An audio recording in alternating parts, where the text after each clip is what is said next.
and welcome to Two-Way Talk Basketball Podcast, talking about everything basketball from both perspectives. With dual Olympian and NBL champion Mark Worthington and dual Olympian and two times NBL MVP Chris Anstey, hosted by sports presenters Candy Hertz and Nathan Stremple. Let's get into it.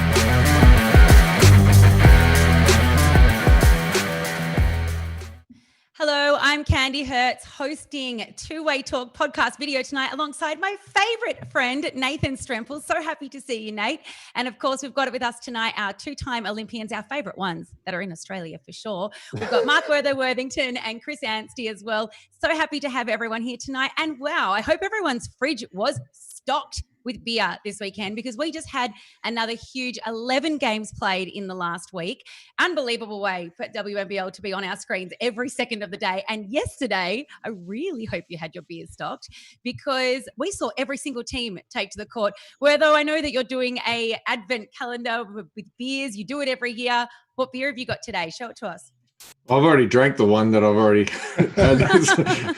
So I've just switched over to a nice single fin at the moment, but I did have a Mountain Goat hazy pale ale today on day 7. I was pretty happy with that. Gave it a 8.5 out of 10, just in case you were wondering at home. Well, I'll tell you what, if we're going to plug beers, this is throwing it back a little bit. Jeff Crow, who used to be a sports photographer back in the NBL days, worked for Sport the Library, bought a brewery in Torquay, Bell's Beach Brewery. It's incredible. I so happened to be in Torquay recording this one, and you wouldn't believe it, the brewery is in the very next street. So Jeff Crow, Bell's Beach Brewery, unbelievable. Unbelievable, Chris. You find a way to always live next door to brewers, because I know you're also living next to the Urban Alley Brewery guys as well. So really, you just know how to position yourself. Yes, Dean and Maria, fantastic people, of course, even if they didn't own a brewery. But yes, no, they certainly do. Oh, fantastic. Well, let's get straight into it, guys. Instead of reviewing game by game, because it's way too many games for us to go through today, we're actually just going to look at the teams going from 5 up to 1 who are in the ladder right now. We're going to kick it off with Adelaide. Now, first up, Adelaide managed to sneak themselves into 5th spot. Well done to them. And it was a bit of a surprise, given that they had 3 important games this round, but failed to even put 1 score on the leaderboard. All games delivering an L. In their defense, they played the toughest teams in the league, losing to the Flyers and then to the Caps. But unfortunately for them, that understanding went out the window when they also lost to Perth. Now, in what was a must-win game for Adelaide, it was almost no surprise when they finished the first term ahead in 9 points with 28-19. But by halftime, the gap closed with Perth in front, 45-41. Steph Talbot continued to be an essential piece of her team's puzzle, leaving the game with 23, 13 and 7, with Chelsea Brooke helping out, 16 points and 5 rebounds. It was a heart-stopping final few seconds, with Perth's Darcy Garvin sinking a 3 to take her to 31 points for the game. Then, with less than 3 seconds on the clock, superstar Steph Talbot had a crack at a buzzer beater, which actually went in, but it was just after the buzzer, so it didn't count. The final score was 78-80. Chris, have Adelaide cemented their position outside of the top 4? Or because they're still the only team to have 4 games this coming round, is there still a chance? You know what? When you get to finals basketball, a funny thing happens. The best teams tend to end up on the top of the ladder. And I think we learnt coming back from their imposed week-long break that they were not one of the better teams in the league. We got shown that very, very quickly. Now, they do have a lot of games left, and they've got winnable games if they play at a level required to play finals basketball. But for Adelaide, losing all of those games, especially to Perth, when they needed any type of win to get themselves going, their season's going to come down to 1 game against Townsville. They've already got too many losses on the board. We're going to assume that Townsville will finish the season with 6 losses if they beat Adelaide. The only way Adelaide make this is to win as many of the games as they can and beat Townsville. I think the intriguing thing is Adelaide, I don't think they're, yes, they've got more games in hand, but the interesting story within the story is yes, the teams are going to make the finals, but seeing teams like Perth that in such a short season, perhaps they left their run a bit late, but someone like Darcy Garvin comes through Player of the Week. They've just announced an Opals camp. I'm attracting a bit from Adelaide here, but seeing someone like Darcy come to play as Player of the Week, Steph Talbot, these people that are in this Opal squad, that's what's fascinating in games like this, games that Perth can't make the finals, but Darcy comes out and hands Adelaide a loss. That's almost detrimental. Whether I know you've got a bit more to say, but if you have your big games when they don't matter, it's exactly that. They don't matter. I was going to go along the same lines as you, Nath, but Perth had a great weekend. Like, we're not going to cover them today, but they knocked over Townsville as well.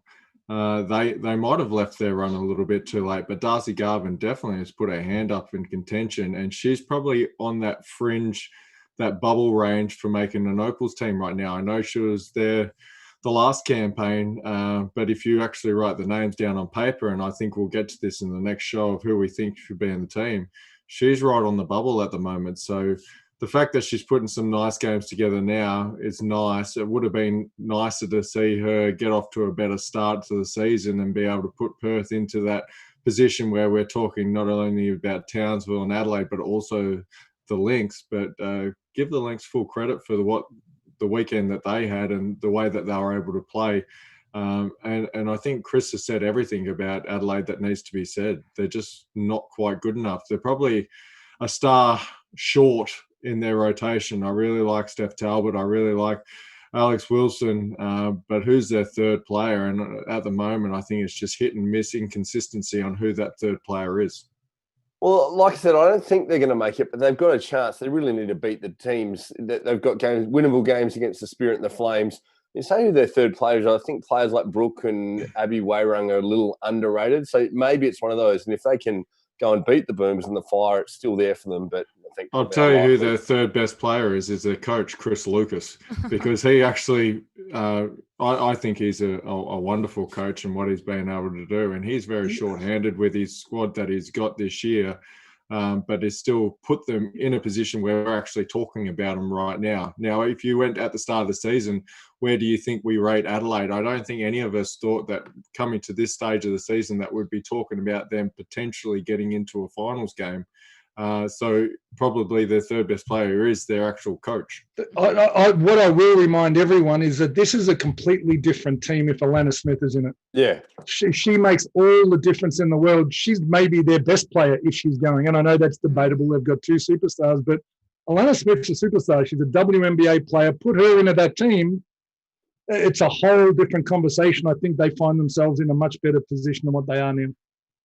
Well, I know we've spoken a bit about it, but let's just have a quick look about what their run home looks like. Only one more round left at this WNBL season, and they've got still quite a few games to go. We've got a graphic to show you what it looks like, and we'll talk you through it, but they're playing Boomers, Fire, Spirit, and Flame. So potentially still in with a shot.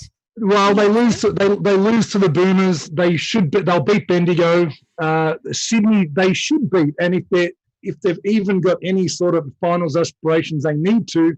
Again, there it is right there. The Townsville Fire versus Adelaide Lightning game will determine, unless, of course, Townsville go and beat the Boomers, which they could very well do and just win out. But to have any chance, Adelaide need to beat the Spirit, beat Sydney, and then beat Townsville. If they don't do that, they can't make it. Yeah. Don't sleep on the Fire. I think that Boomers game is the one they need to get. Coming out tomorrow night, that's the one they need to put a mark on and go and get that to announce. Yeah, I think that the Fire game's tougher for them. Sure, but they can't. It's one thing saying they need it, but they can't beat the Boomers. No chance. Let's see. Townsville are fourth on the ladder, so let's have a look at how their week went. They split this round with a win against the Caps. Well done to them for winning that. And then a loss to Perth. They continue to be the most exciting young team to watch this NBL season, and even though they lost to Perth on Friday night, there was still quite a lot to take out of the game. Both teams were coming off a win, so we expected confidence to be high across the board. Townsville also had their first training session on Tuesday since they entered the hub. Can you believe that? As a team with a whole lot of buzz about them, expectation was that this was their game. It was an entertaining opening term with a high-octane start, and teams went bucket for buckets, with the Lynx in front by 3 at quarter time and then by 4 at the end of the half. Perth then went on a scoring run at the back end of the last quarter and pulled out in front by 17. And even though Townsville got a little bit more fire in their belly and pulled the deficit back to 8, this high-energy game fell in the favour of the Lynx, 73-67. Lauren Nicholson had an impressive match high of 28 at 55% from the field, and it was a quiet night for her partner in crime, Charlotte Hill, this round. Rebound machine Nadine Payne ended with 9 points and 12 rebounds. Now, Townsville still have a pretty tricky run home. This is a game they shouldn't have lost. They did collect themselves, though, and win another important game this round. I'm a bit confused where they're at, Werther. What do you think?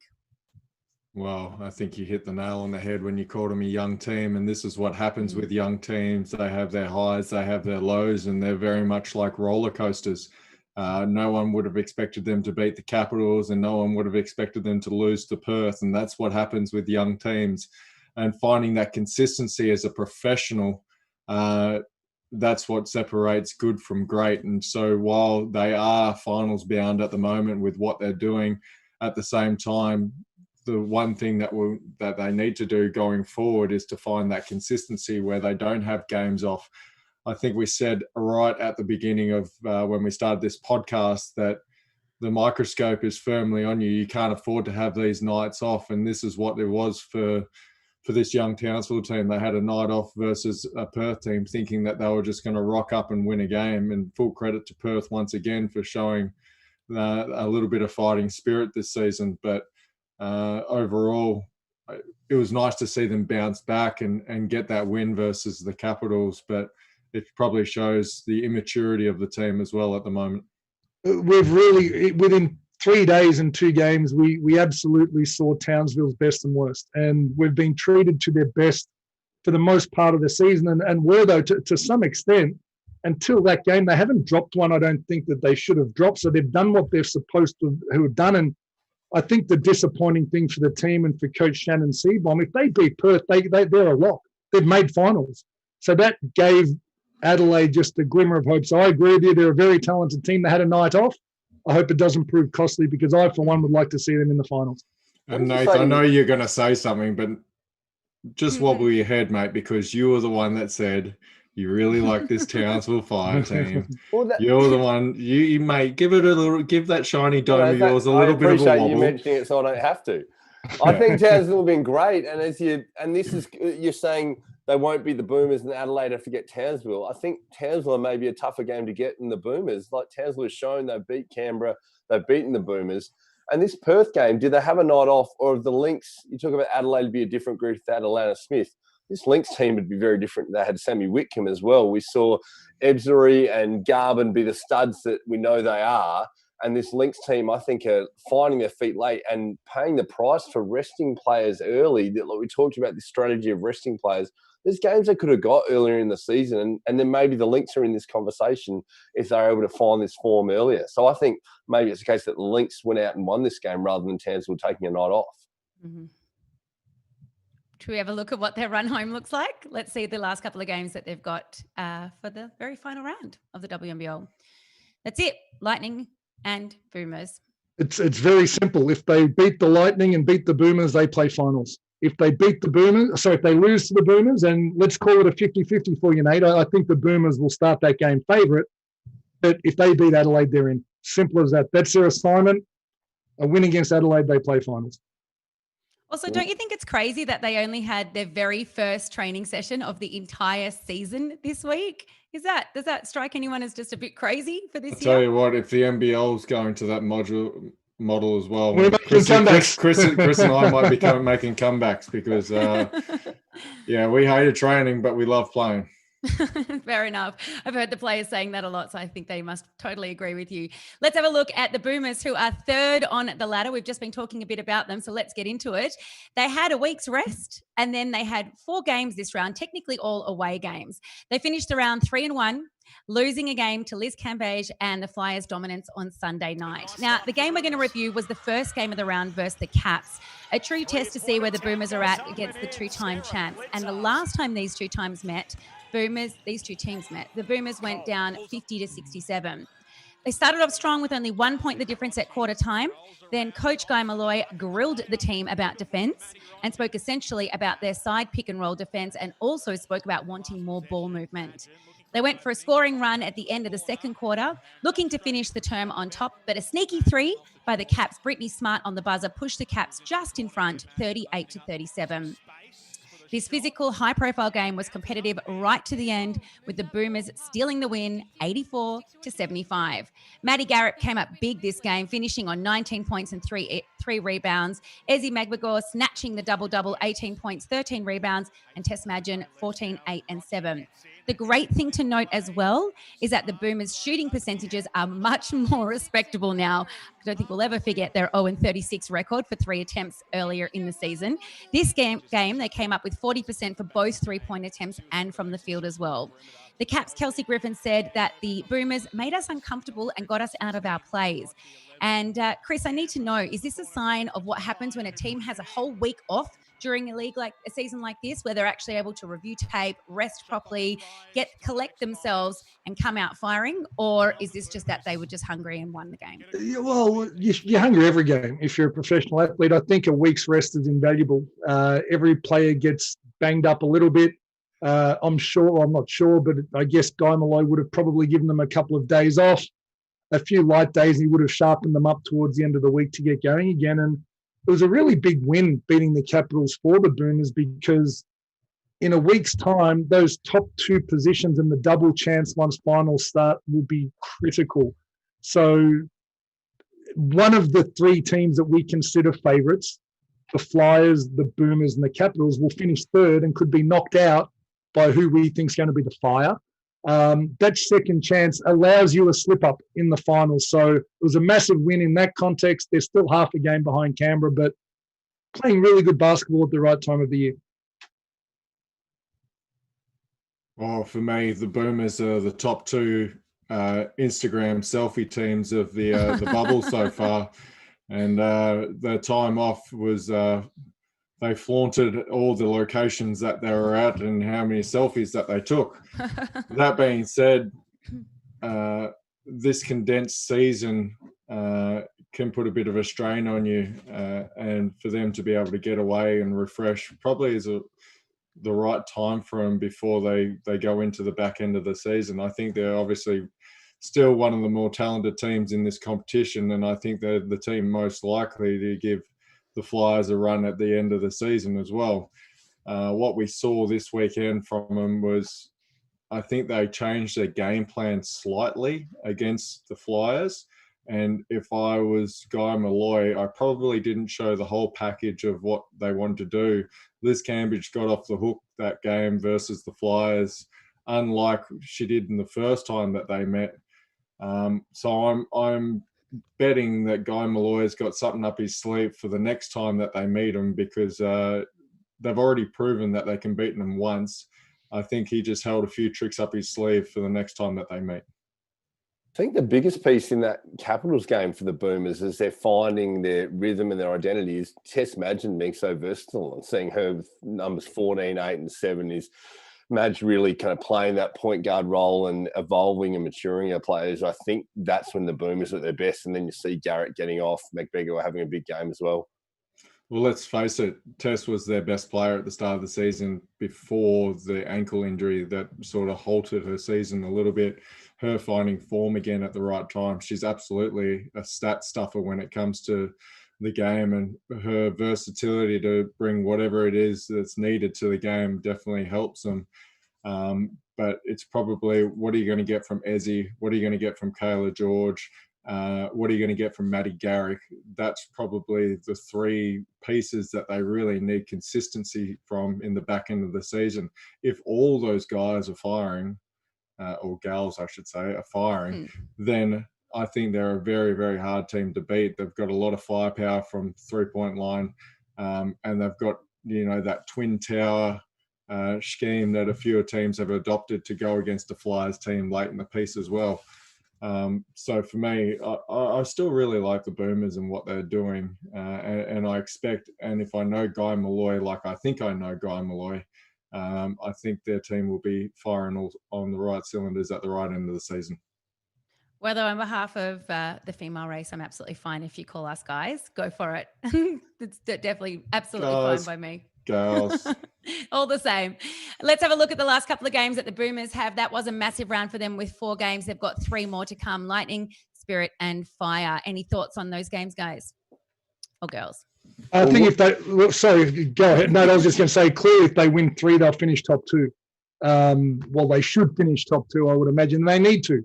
They'd love nothing better than to go into the final series on a winning streak, playing good basketball, as you said, where they get Tess Madgen rolling and the rest of the team knocking down shots. They're top 2 positions in their own hands. Nath, I'll ask you the question. Would Townsville rather play the Boomers or would they rather play Canberra? I don't think they mind. They've beaten both of them. I love how fearless that young Townsville team is.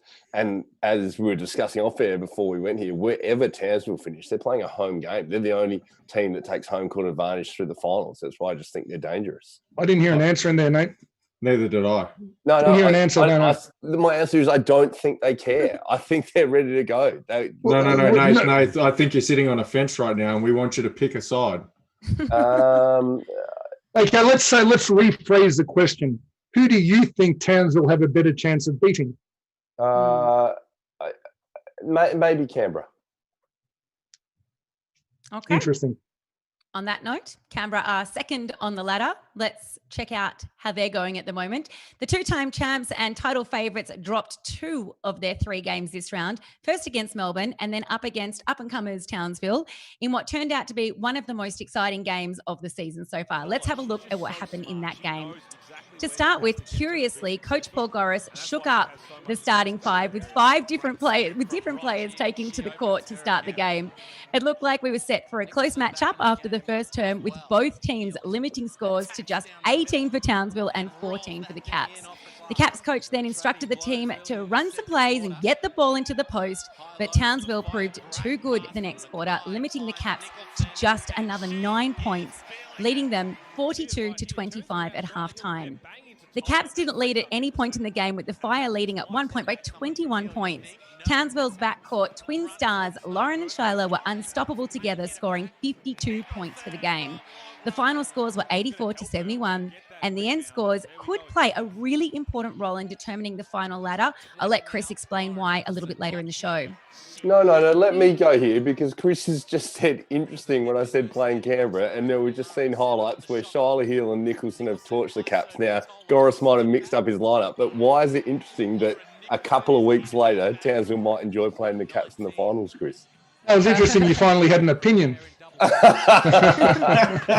we're just still enjoying highlights of Hill absolutely dominating and putting a little notch on the scoreboard as we're going, which young point guard might break into this Opal side head-to-head against Rochi. We see Hill put up mega numbers.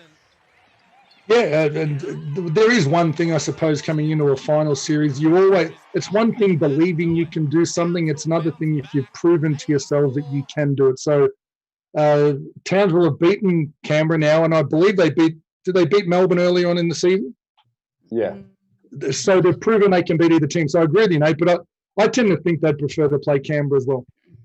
I agree with you, both of you guys, because at the end of the day, I don't think Tess Madgen was playing in that game that Townsville won. And I think being a bigger body versus Shyla, I think that causes a bit more of a trouble for her versus someone like Maddie Rochi, where I think she's feeling quite comfortable against her. But anyway, let's just get on to Canberra. What's your question, Candy?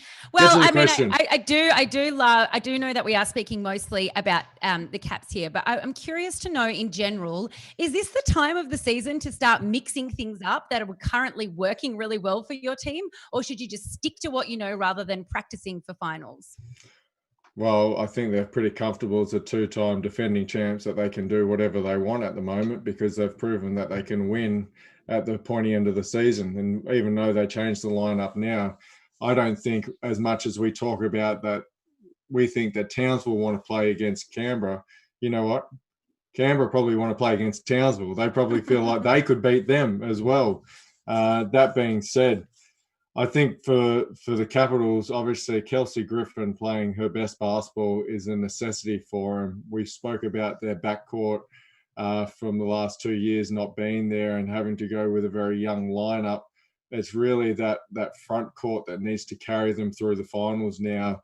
And we talk about Kelsey Griffin, but it's really Tola is the one that needs to stand tall now and deliver at this point of the season. To this point, I think she's been okay with the season that she's had, but this is an Opals player. We probably expect a little bit more, and what we said from the outset, we're going to probably demand more from a few of these girls as well. And she's the one person for me that's under that spotlight. You can't ask for much more from what Maddie Roche has given you this season. Jade Melbourne's given you. Kelsey Griffin's coming back from injury, played a role off the bench and still been dominant in her minutes. So it really falls to the next person, which is Tolo. And for me, I think she needs to be more of a presence on the defensive end and then go get herself some more easy baskets on the offensive and to be more prevalent in the games. Chris, go ahead, Chris, I'm sure you got some thoughts on that. Just to add to your thoughts, so with Goris mixing up his lineup, how much of that do you think, or do you think that's part of just a bit of smoke and mirrors ahead of a team that they'll probably play in the finals? I think he would have had an idea of who he'd like to be starting in the finals before the season started, and they were hit with injuries early, and I think he probably always wanted to get to this lineup, and he was looking for the right time to do it and needs a little bit of continuity heading into the finals. So if you look at the lineup he's been starting, it's bigger, it's more physical, it matches up better against the Boomers, it matches up better against the Flyers. They're the two teams that Canberra are going to need to beat to win it. Whether or not the lineup's largely irrelevant against Townsville, and I don't say that in any disrespect, they're not the physical presence that the other two teams are, were they? You touched on that earlier on, but I think he would have had a plan the entire season. I think he's been looking to get to this. Good. Well, let's get closer to finals by seeing the last couple of games that they've got for our final round this week. Just Lynx and Flyers. One interesting, one not as interesting. So they beat Perth, and if they can beat the Flyers, then they finish second. You know, they've got more. They're a half a game ahead of the Boomers. If they win both of those games, they finish top two. It becomes that simple for the Capitals. And I don't think the Lynx game is as easy as what they probably first thought after what the Lynx has done last weekend. And as the number one ticket holder for the Perth Lynx once again, no, I'm kidding. I just, yeah, Nathan ready to just jumping between teams. All right, I'll tell you what, we haven't done this on this show. Let's have a bet. He's wearing more WNBL jerseys than he wore NBL jerseys. Just jumping around as he goes. Like, no, he hasn't. There aren't that many WNBL teams. I'll bet you a slab of your favourite beer that Canberra beat Perth by at least 10. It'll be easy. 10. Yeah, that's all right. You don't sound confident all of a sudden. No. Done. You two are having a little shake via the Zoom. All right.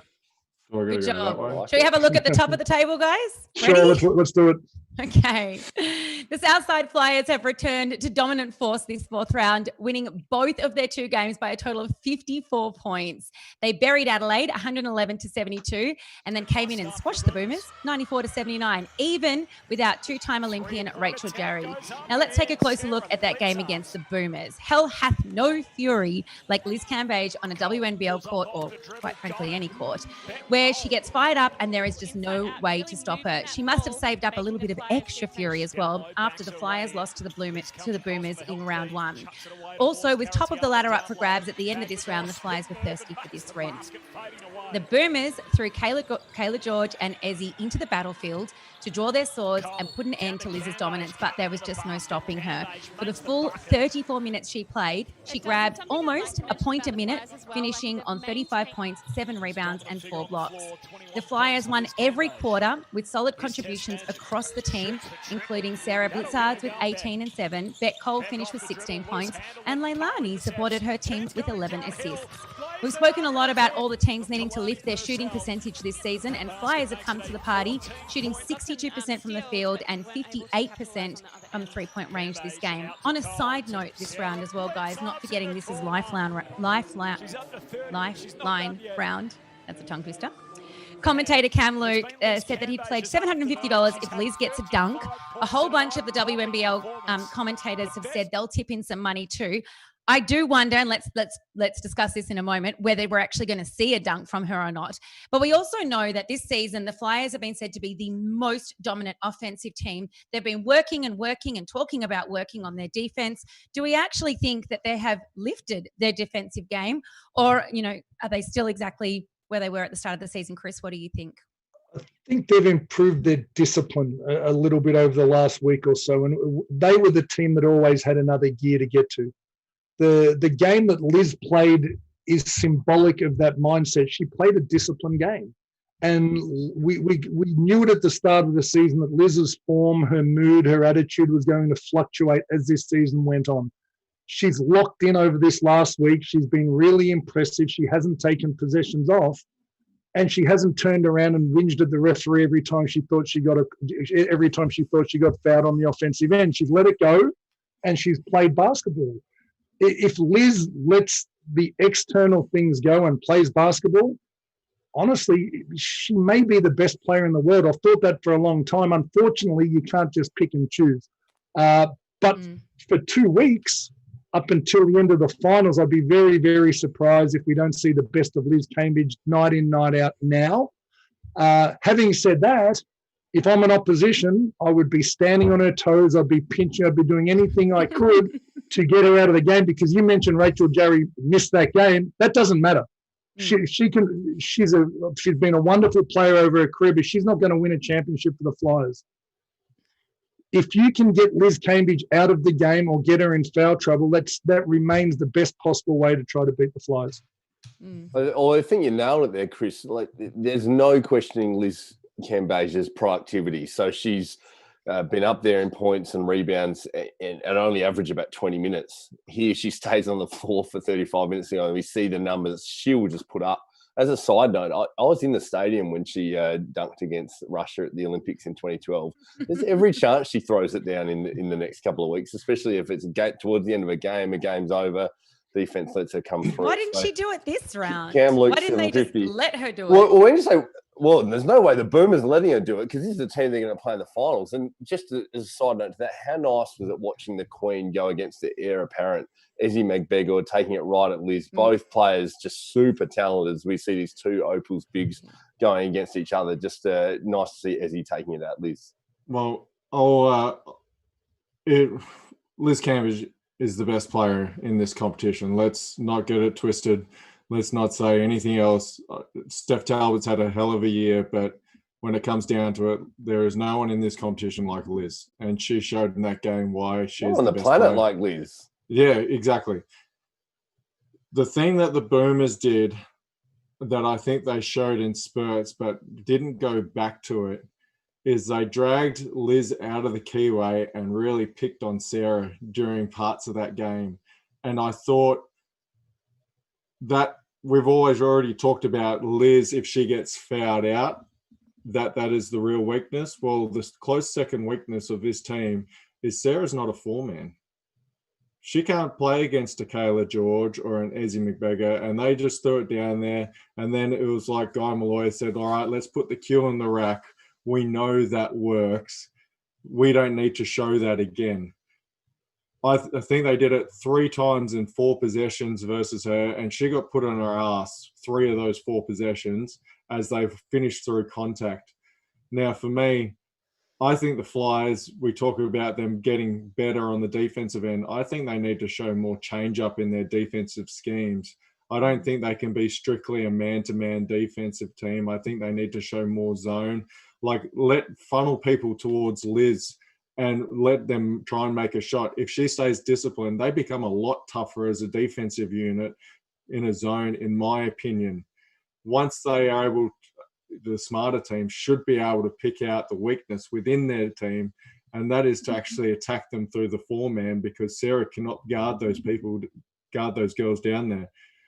And for me, I'm not 100% sold. I'm 100% sold on Liz being the best player on the planet, but I'm not 100% sold that the team balance of this team will get them across the line in the end. They're tiny, and remember when Liz is out, you're right. It amazes me that they don't play more zone and keep Liz on the front of the rim between the ball and the basket. But keep in mind Guy Malloy's comments before we started this thing, before round 1. He said he was always going to have something up his sleeve where the Flyers needed to worry about them, and he wasn't just going to worry about the Flyers. So I think you might have found it worth it.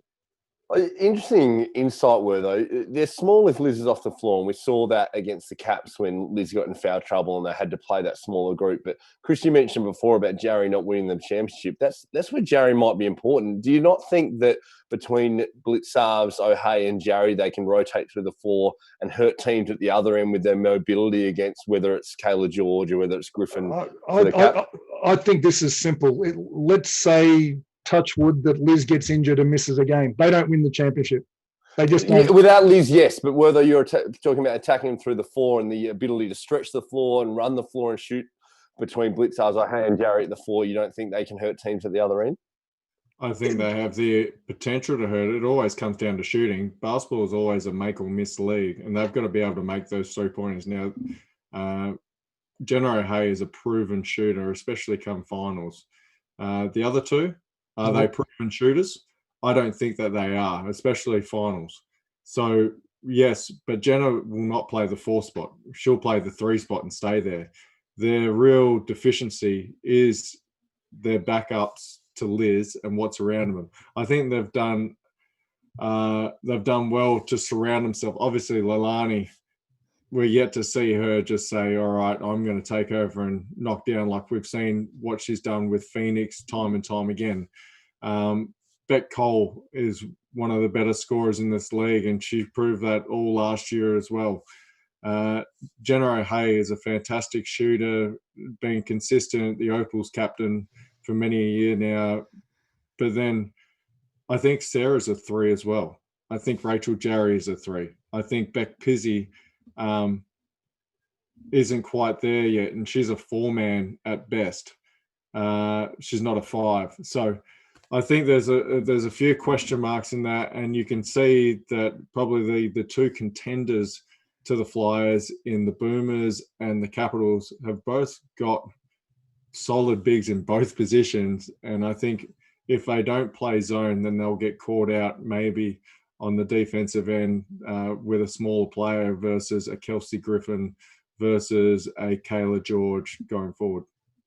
So Southside only have a couple of games left to prove whether or not they're going to stay on the top of the ladder. Let's have a look at what those games are. Flames and Caps.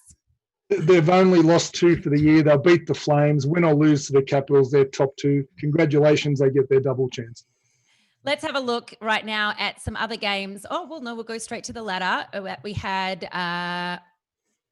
we change our mind. We're being crazy tonight. We're allowed to do that. We are just going to quickly, yeah, of course. This is our podcast. We'll do whatever we want.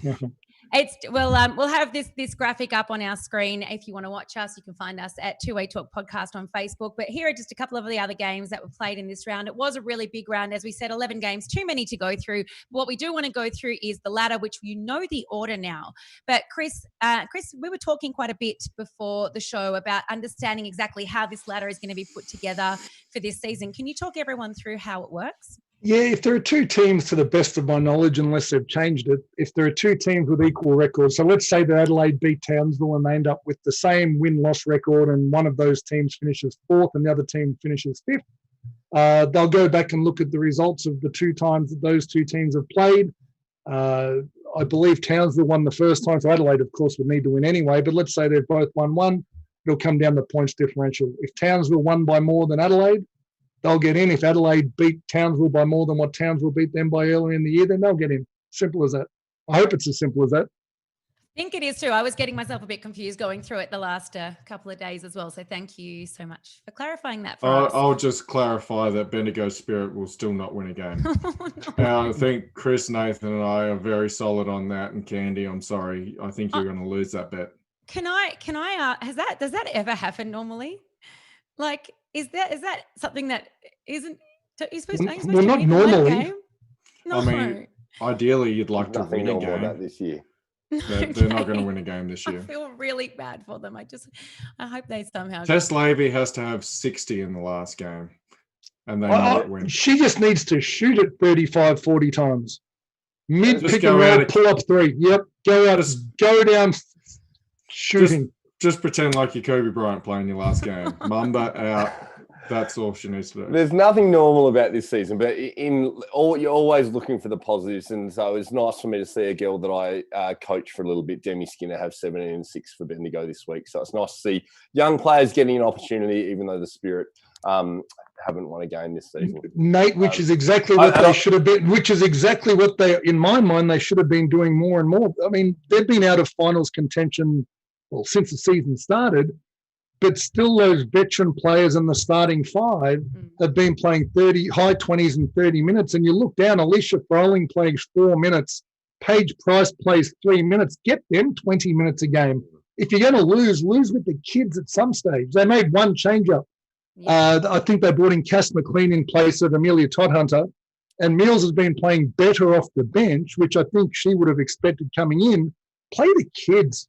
For 1 week, play the kids. I see a head wobble there, Wortho. That wasn't a head wobble. I coached her I coached her for about 1 week at a tournament. I claim 0 credit for a career, but it's nice seeing her get an opportunity.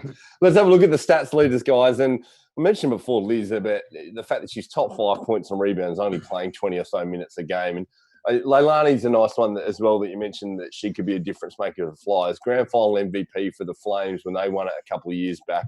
So you wonder if she's a bit of an X factor for the Flyers going into the finals at the moment, leading the league in assists, but she's got a bit to come. What do you guys make of that? Chris, start with you. Liz is beginning to do what Liz does. She should lead the league in scoring. Nobody can stop her. I would like to see her even in 20 minutes be double-figure rebounds, but I'm sure when the finals come, if you did the stats for just the finals, Liz will be 30 and 13 or 14, I would imagine. So Liz is where she needs to be. Steph Talbot's had a great year. Lauren Nicholson's had a great year. Darcy Gardner, I didn't think her and Katie Ebsley, I know that they've carried the team, but for them to fill out the 4th and 5th spots in the scoring at 17.5 points per game is impressive. I wonder if Leilani Mitchell is playing harder because her kid's in the stands now. I'm just going to throw that out there. Come on, have a little vent. We spoke about it off air. Have a little vent. Yeah, well, I just don't like when I played, my kids were in the stands. Chris, were your kids in the stands when you played? Always. I love my kids. Chris, I know he loves his kids, but we don't play harder because our kids are in the stands. We play hard because we're professionals, and that's what we're paid to do. And so I think, once again, if we're going to send reporters up there to report on the game, give us something juicy, like basketball-wise, not fluff pieces. And I think there's been a few fluff pieces this season. Educate us, right? Yeah. Educate us with the sideline comments. Educate us with what you provide that the commentary team hasn't provided. That's what we're saying, right? No, sorry, Chris. I thought you were saying educate us, as in Wortho. You should educate us. No. I think that's when we and I'll just support Wortho here for a second. And when we got together and decided to do this, we said we wanted to shine a light on these ladies as professional athletes, not as parents, not as workers in other professions. Let's learn about them as athletes. We can write stories in newspapers and magazines about their outside lives, but during a game, let's stick to basketball. Let's absolutely showcase these ladies as professional athletes. If you're a mum or a dad or any parent and you need your kid in the stands to motivate you to play better, then you're not a professional athlete. That doesn't happen in women's basketball. That doesn't happen in men's basketball. So I think we just need to be a little bit more specific. And like I said, educate us as viewers with the content you bring when we cross to special comments. I don't think it's a motivation, but one thing I think is great to highlight, and there's been a bit of talk about Steph Blitzar's coming back after giving birth to her son. But one player we haven't talked a lot about that I think is crucial as we're talking about this finals mix. We talked a lot about Lauren Nicholson, a lot about Shyla Hill, but Mia Murray coming back after giving birth. Mia Murray is a crucial veteran presence there. As Nay Newell is Brad Newell's sister. So pretty impressive basketball pedigree. Mia, championship winner, is so important to that Fire group, and her making that decision to come back as a mum and play, I think, could be a huge part of what the Fire do going to the finals, because I know we're about to jump off WNBL. You know, absolutely. And she's been playing great the last 2 weeks. She had a breakout game, 15, 18 odd points, Nate. Has been shooting the three really well. And for those two girls, stretches the floor. she's the exact third piece they need. And if Zatina's fourth, then as you say, yeah, she's critical. Absolutely agree. And just so we're totally clear on all of this, we're not having a go about anyone being a parent. Being a parent is one of the greatest privileges there is, and having your kids in the stands is one of the greatest privileges you can have. But what we're saying is they put in a lot of hard work that the kids don't see. There's a lot of hard work that the fans don't see. And what we as athletes have been in the past, or what these athletes are now, they're being absolute pros, being put in a difficult situation in this time of age, and they're being pros. Let's talk about that. Let's talk about the work that they've done during quarantine. Let's talk about what they've done in an NBL 1 season, all that sort of stuff. That is way more important, way more valuable in a game. For most of us, we know that there's parents out there on the court. We understand that. But it doesn't motivate us as athletes to play harder because your kid's watching. We get motivated because we want to win. We get motivated because we enjoy the game. We get motivated because winning at the end of the day is why we play. No one plays a sport because they want to lose. No one. If you go out there saying, oh, it doesn't matter what happens, win or lose, I'll be happy. No, you're not a competitor. You're not a professional. They get paid to do this. So we need to, as reporters, as analysts, and we need to treat them as professionals as well. I think that to summarize this, and then let's move on, it's just about a time and place. It's really great to know the background stories of people and who they are as humans, because they're more than just a player on the court you can yell at from your TV, or if you're lucky enough to be in a stand. So yes, it is great to know background stories, but the time and place to learn about it is not in the middle of a game. The end.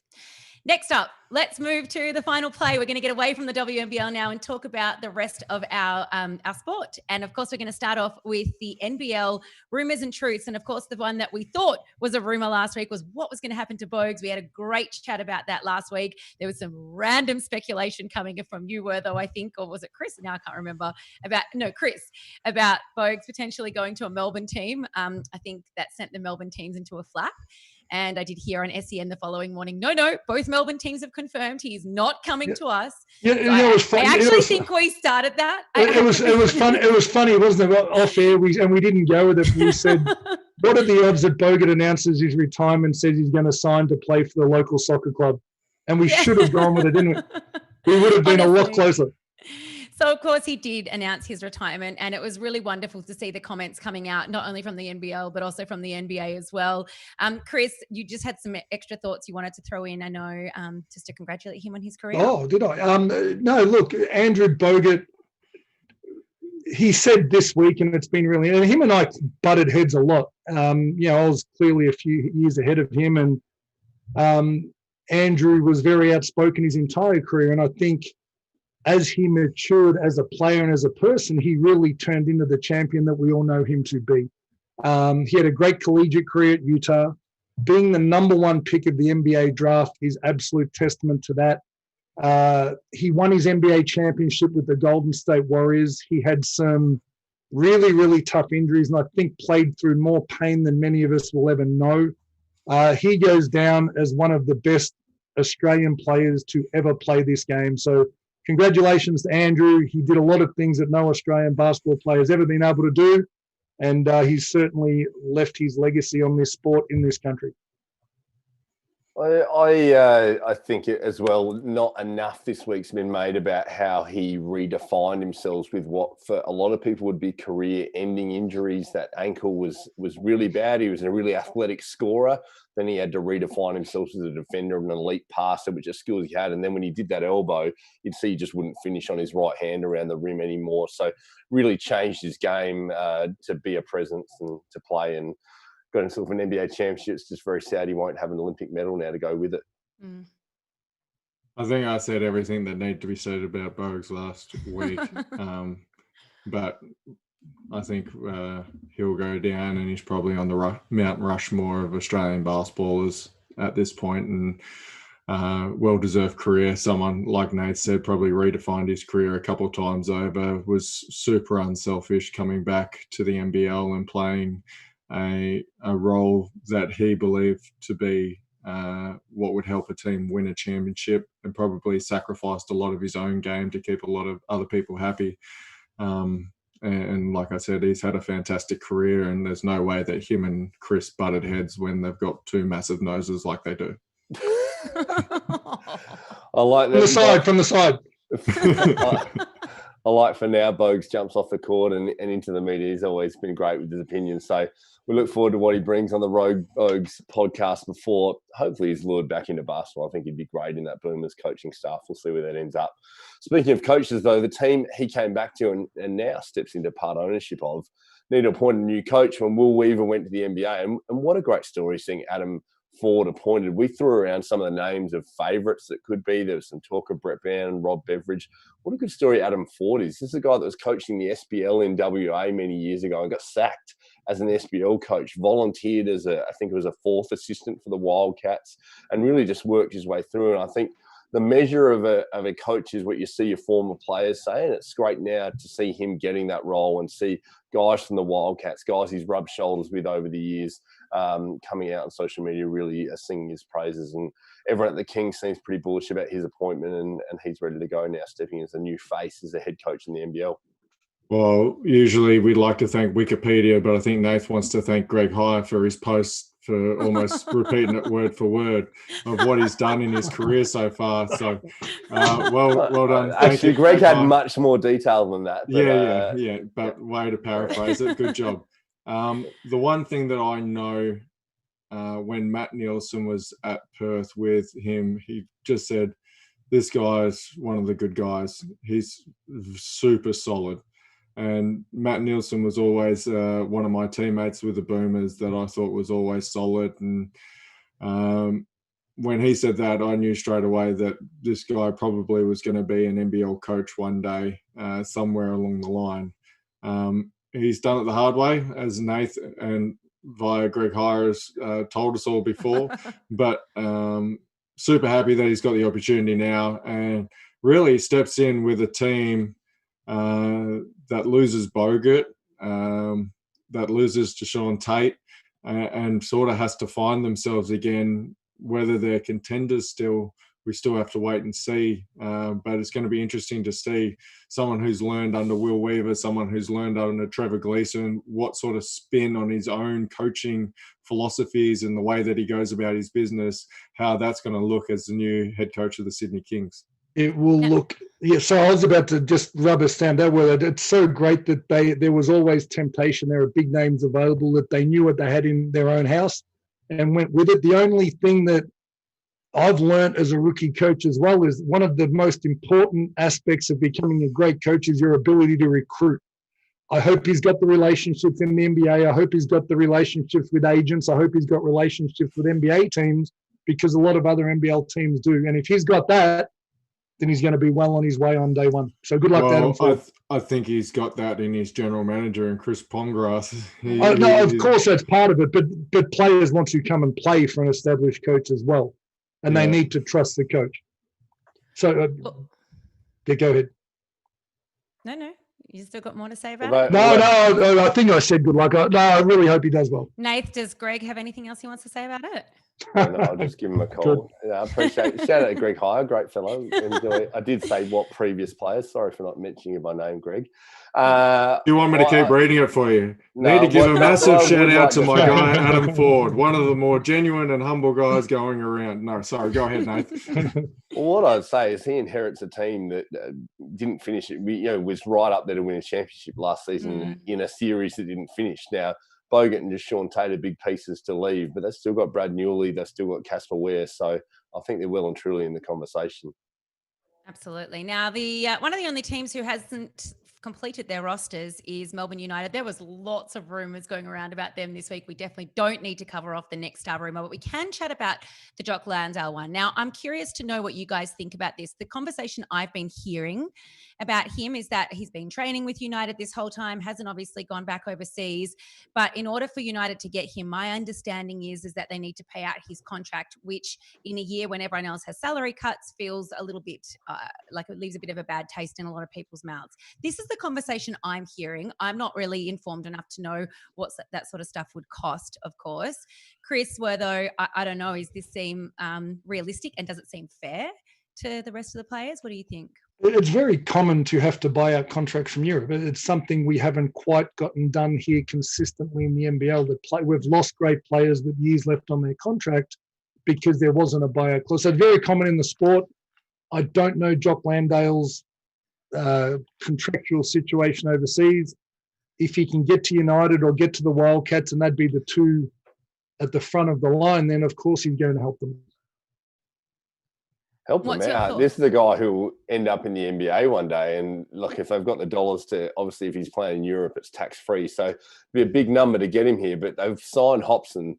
This is a guy who was great for the Boomers at the World Cup and you'd think possibly ends up in the NBA one day. It makes United a heck of a handful, Wertho.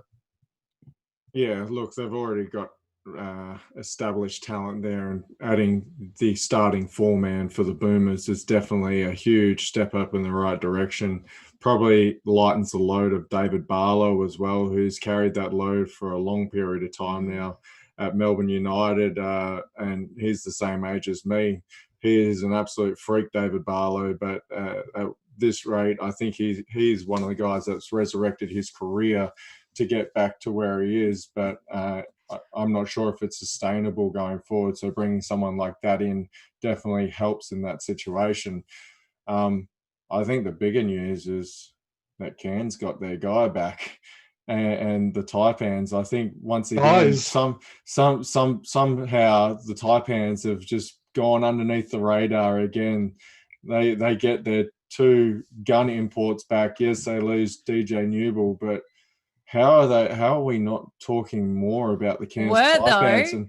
You missed an episode and you didn't listen to it. No. We had a grand old chat about that. And Wertho, keep in mind as well, if you look back at Kansas last season, from off the top of my head, they were 0-5 as those two guys got to know each other. Now there's familiarity and there's cohesion, so they hit the ground running with a team very similar to what they finished last season with. Sorry, it's just like the WNBL. We're just talking about Melbourne teams over and over again, and I'm here as the king of diversity to spread the love across all the league. To talk about one of your own teams. Oh, well, the other ones are all dead, so I can't talk about them.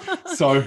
yeah. Wertho, we're going to cut up that audio for you and play it to you next week. If we had a big fat production team behind us right now, they'd be quickly cutting it up. We had a huge chat about it. We are not Melbourne centric, but I don't want to open up this can of worms either. But talking about Dave Barlow, he's definitely someone who plays better when his family's in the crowd. So that's our argument from earlier, our conversation from earlier. How would you know? They're never not. Well, fair. That's a very good question, actually.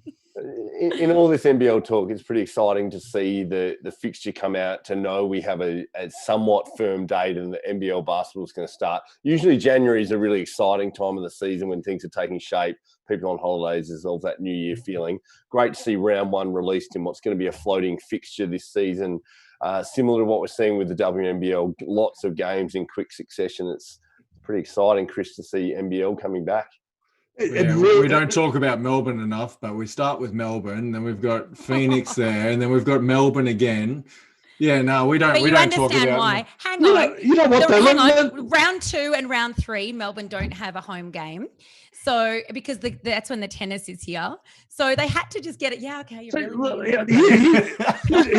Actually, I'll add one serious comment to this, and perhaps I'm naive, but Melbourne Phoenix are going to sell out whether they play round 1 or round 3 or round 7. Why would you open with that? Why, you're probably going to get a big crowd on opening night anyway. Why wouldn't you put United against Illawarra, sell out, and then play the Phoenix and have your big games in round 2 or 3 just when people maybe start dipping in attendances? I think they miss an opportunity to sell out more rounds in a row by having the really big games to open the season. But again, I don't do marketing. Yeah, While again, we're- I know the answer. They really need to get the Melbourne games away because the Open is going to be on the 8th of February and they have to have it clear for a few weeks before. So it's Sure. a So get barrier 2 of games out. quarantine. Melbourne United play someone and the Phoenix play someone. Then you get two out of the way, not one. Just flip that fixture. Have United play New Zealand opening round and Hobson just coming over. Right. There you Yes. go. Into a United jersey. I think that's going to be That's great. what, Imports Right. jumping around, see what Lamar Patterson's doing now, playing for New Zealand, see those two go head to head. That's something I'm excited to Right. see. And also, is there a team that's going to sign DJ Newell? Because he needs to stay in the league. He was great for the Taipans last year.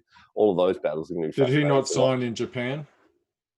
Did I miss that? Oh, Yeah, I'm pretty sure he signed a contract. You didn't wait. in We Japan. weren't there for that episode, Nathan. We Greg spoke about Hire it. didn't tweet If it. we had a big production Greg Hire team tweeted it. I would have of Greg Hire behind the keyboard, They'd be ready typing. to teach you, I'll be there telling you. No, but I mean, the only other thing that we're missing out on this year now, some people love it, some people are not as much as favorable of it. I loved it, was the Blitz. We're obviously not having a Blitz this year, but instead there's all these little pockets of, I knew you'd say that. There's these little pockets of pre-games going on. I don't know, what are you guys?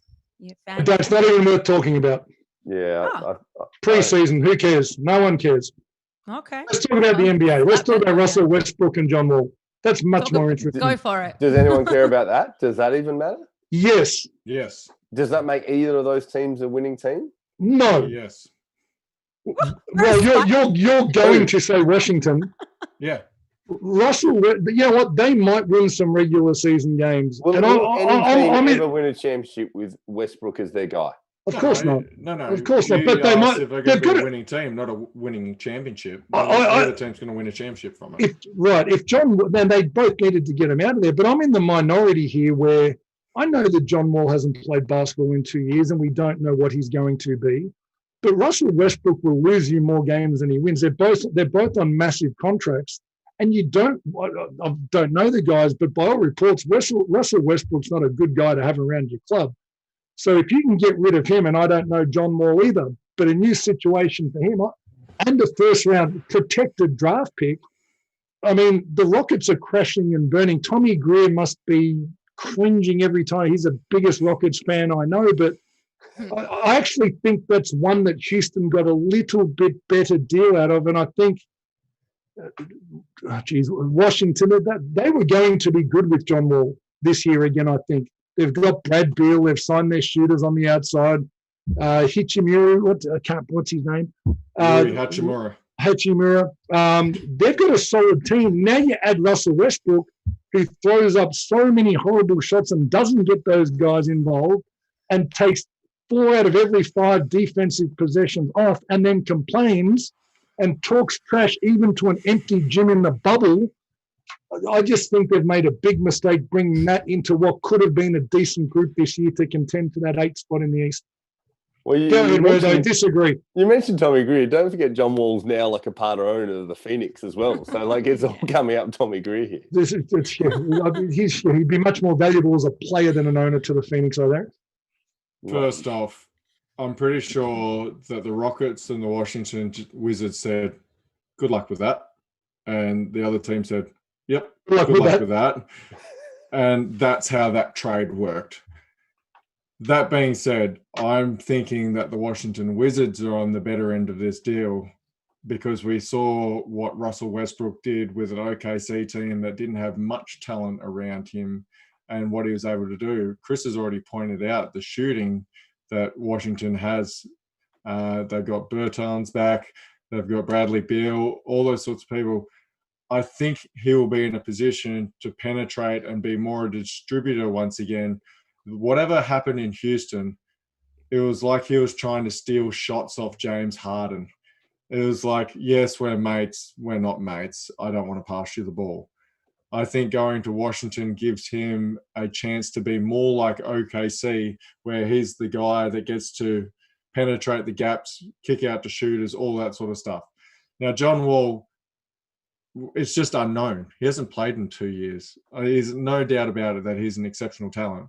But for me, at this point in time, I think the Wizards have got the better out of this deal. Now, I know Uncle Wertho wants to chat about it, but Chris, I'm going to ask you about your daughter, Izzy. I know she's meant to be over in the NCAA, but she's still here. What's going on with that? Yeah, it's one of those, it's probably, maybe I'll finish up with this, but it's one of those really tricky ones. As much as we've been really heavily involved in women's basketball this year, and, you know, as I take my coach's hat off and put my parent hat on, I suppose, and I see all of my daughter Izzy's teammates or national teammates and Victorian teammates playing either in the bubble, so Shyla Hill and Jade Melbourne, or across in college at colleges that are offering in-person classes. Izzy and Gemma Potter, who both committed to UCLA, are stuck here, not being able to play in the WNBL because it would ruin their eligibility for college, not being able to get into the United States because UCLA is not offering in-person classes. So while the rest of the women's basketball world improves and gets better with a year of basketball, you know, my own daughter and one of her close friends are sitting here lifting weights and running, but they really haven't been able to do any of the training that these other girls have been getting. So it's hard to watch. You know, we've gone through lawsuits, we've gone through appeals, all kinds of things. There's still no chance, or there's still no word of when they might get over there. The college season started. She's already missed the first 3 games of the year. So it's really tricky when your daughter gets stuck in the world's longest holding pattern. She was meant to be there in June. Of course, the hope is that there might be a silver lining where the COVID numbers here are good. You know, she's a type 1 diabetic, so maybe it's great that she's here now when there are no cases. I mean, these girls, Izzy and Gemma, need to progress their basketball careers. They need to progress their life experiences. Right now, they're in the world's longest holding pattern, so it's really tough. And again, we've spoken about being emotional about women's basketball. I think it's magnified even more when it's your own daughter who's missing out. Chris, help us understand that. Sorry, Wertho, how does that happen with a big school like UCLA that they don't offer that when other schools are? Because that's their choice to be more responsible than other schools when it comes to COVID, by not offering in-person classes. And especially everything's done online. Yeah. Yeah. I first off, as someone who speaks to Izzy about it, like, she's clearly frustrated about this as well. Like, obviously, like, I remember the day that she was supposed to hop on a plane, and you know, she gets there and she can't hop on a plane. You can't imagine how frustrating that is. And then see the rest of the NCAA start kick off, and you're supposed to be there and you're not. So that's tough. On another topic of NCAA, and another person who's pretty close to Chris, how cool is it to see Kelly LePepe get so much of a run on American sports TV this week, and that beautiful mullet of him at LMU, the school that I had previously worked at. But Kelly just making a name for himself. We Chris, obviously more so than myself, has known how great Kelly is as a player for a long period of time, a proven winner through all the juniors, the Australian team, all that. But now making a name as just this brute force with a beautiful mullet. The guy from Down Under, whose favourite player is Charles Barkley and plays exactly like him as well. It's been amazing. I was about to say, I'll go another former teammate of yours, Wertho, and maybe you'll agree with this, maybe you won't. He's Mika Vukona with a jump shot. He's that tough. Yeah, absolutely. We're going to enjoy him in the NBL for a lot of years when he comes back from college. I was going to say, what's his ceiling then? If he's Mika Vukona with a jump shot, are we going to see him beyond the NBL? Well, he's very undersized is the only knock we hear from all of the international scouts. So he's an undersized 4'5", rebounds out of position, shoots the 3 well. You just can't move him. And as a coach, Wertho, you'd know this, you know, when you're doing some post stuff and you're the coach and you're defensive and you get the guys to come and get the position, and normally you knock them, you put a forearm in their back. He hits you and you stay hit. I'm like, wow, you're strong. No, it's great. He's a wonderful kid. Went through Box Hill, another one of Kevin Gordon's prodigies. Kev Gordon, someone we'll speak about another time, continues to produce talent through his school. But really, really happy for Kelly and the media as well. Wertho, it's been a lot of fun. Well, it feels like we just started our little baby podcast like a million years ago. We've done so many episodes already and can't believe that we're actually already at the very final round of the WNBL. It's a little bit crazy to think about that. So let's just have a look at this final round and who's playing. There are so many games, so many chances for this ladder to change just a little bit. We've spoken through all of them and we'll make sure that they're up on our social media pages as well. Don't think we need to run through them one more time, but lots of games to watch. So stock your fridge with beer, get some popcorn. I know whether that's your favorite, and make sure you get ready to watch them all across, of course, across ABC, KO Sports, and Foxtel as well. And that's about it for us today. If you want to join us and join the conversation, if you've got rumors to share with us or just comments to share, Facebook, Twitter, Twitch, Instagram. Of course, you can listen to us on Spotify and on Apple Podcasts as well. Two-Way Talk Podcast is all you need to look for. I'm Candy Hertz. We've got Nathan Stremple, Mark Worthington, and Chris Anstey. Have the best night, and everyone enjoy the very final round of the WNBL. I can't believe we're already there, but there we are. Make sure you catch as many games as you can, and we'll be back to talk about it in our next episode. Have a great night. Bye.